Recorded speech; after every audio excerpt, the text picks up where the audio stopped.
Good evening sa'yo, Idol Sidya. Sa tanong mo kung nagtitimbang ba ako ng pagkain. Hindi, Lods. Simula umpisa ng fitness journey ko, hindi talaga ako nagtitimbang-timbang ng pagkain. Tansya-tansya lang. Bali, ang ginawa ko lang kasing approach, Lods, ano lang eh.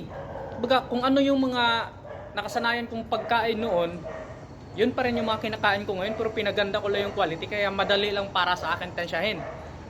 Bigyan kita ng example. Dati kasi, pag kumakain ako, kunyari, bibili ako sa kantin. Bibilin ko daing, mga longganisa, mga kung ano-ano na mga parang madalas processed foods. O kaya mga prito-prito, mga ganon. Tapos nitong nagseryoso na talaga ako ng diet, yun pa rin yung mga kinakain ko, isda, manok, or kahit anong ano diyan pero hindi na mga ganong kaprito-prito, madalas na paksiw. Parang yun na nga yung sinasabi ko, parang halos wala naman akong binago sa parang hindi nga, para sa akin, hindi ang pagda-diet ko, parang hindi naman siya magastos kasi parang yun lang din naman, ang pinaganda ko lang, yung quality lang naman yung pagkain eh.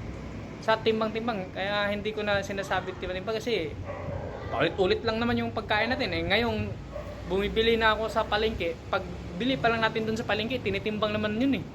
Kunyari, nakasanayan ko binibili 1 kilo, hindi nagbago yung timbang ko, kaya pagka gusto ko mag-adjust gusto ko mag-adjust nga ng kain, magbawas, ay yung 1 kilo kong binibili, gawin ko ng kalahati o 800 grams or yun. Di pagdating mo sa bahay, alam mo na kung ilang grams yun.